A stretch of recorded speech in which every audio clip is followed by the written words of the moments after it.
ভালোবাসা যদি সত্যি হয়ে থাকে তাহলে সেটা কখনোই বদলে যায় না, না সময়ের সাথে না পরিস্থিতির সাথে। জীবনকে যখন জিজ্ঞাসা করলাম এতটা কষ্ট কেন দাও, জীবন হেসে বলল, আমি তো সবাইকে খুশি দিই, তবে একজনের খুশি অন্যজনের কষ্টের কারণ হয়ে দাঁড়ায়। কষ্ট তো জীবনে অনেক পেয়েছি, তোমার দেওয়া কষ্টগুলো শুধু ভুলতে পারিনি। আসলে তুমিও কষ্ট দেবে এটা আমি কখনো কল্পনাই করতে পারিনি। মানছি আমি বোকা ছিলাম, তাই ঠকেছিলাম। তুই তো বেঈমান ছিলি, কিন্তু চালাক ছিলি না, কারণ আমার মতো তোকে আর কেউ ভালোবাসতে পারবে না। জীবনে কিছু কিছু প্রশ্ন থাকে যার উত্তর কোনোদিনও মেলে না, কিছু কিছু ভুল থাকে যা শোধরানো যায় না, আর কিছু কিছু কষ্ট থাকে যা কখনো কাউকে বলা যায় না। ভালোবাসা এমন এক বদ অভ্যাস যেটার কারণে মানুষ এক মুহূর্ত আনন্দ পাবার জন্য সারা জীবন কষ্ট সইতেও দ্বিধাবোধ করে না। কান্নার জল সবাই দেখে, হৃদয়ের কষ্ট কেউ দেখে না। পাওয়ার আনন্দ কিছুদিন থাকে, কিন্তু না পাওয়ার বেদনা সারা জীবনেও ভোলা যায় না।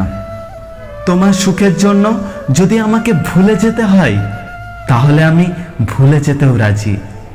ভুলতে হয়তো কোনোদিনই পারবো না, তবে ভুলে থাকার অভিনয়টা করতে পারবো।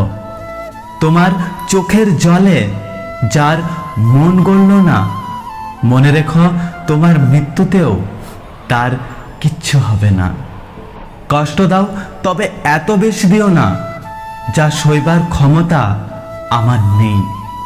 দুঃখ দাও তবে এত বেশি দিও না যা বইবার ক্ষমতা আমার নেই। আমায় এত বেশি কাঁদিও না যে কান্নার জল একদিন তোমাকেই ভাসিয়ে নিয়ে যাবে। কাউকে কাঁদিয়ে যদি নিজেকে বড় ভাবো সেটা হবে বড় ভুল, কারণ বিধাতা একান্ত কারোর জন্য কষ্ট সৃষ্টি করেননি। অভিশাপ বলে একটা বাক্য আছে, আর সেই কষ্টের অভিশাপ একদিন তুমিও কাঁদবে। ভুল তো মানুষই করে, আর যারা বলে আমি কোনোদিন ভুল করি না তারা মানুষই নয়। বোকা মানুষগুলো হয়তো অন্যকে বিরক্ত করতে জানে, কিন্তু কখনো কাউকে ঠকাতে জানে না।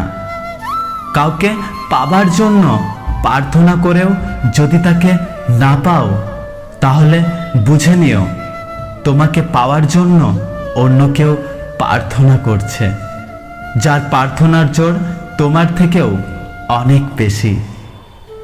আমরা অবাক করা এই পৃথিবীতে বসবাস করি, যেখানে ভালোবাসার কথা বলার মতো দুইজন থাকলেও তা বোঝার মতো কেউ থাকে না। যদি ভিডিওটি ভালো লাগে ভিডিওটিতে একটি লাইক করবেন, কমেন্ট করে জানাবেন আপনার মতামত। যদি আপনি আমাদের ইউটিউব চ্যানেলটি এখনো সাবস্ক্রাইব না করেন তাহলে চ্যানেলটি সাবস্ক্রাইব করে পাশে আসা বেল আইকনটি প্রেস করে রাখবেন। দেখা হচ্ছে পরের ভিডিওতে, ততক্ষণ সুস্থ থাকবেন। Good bye.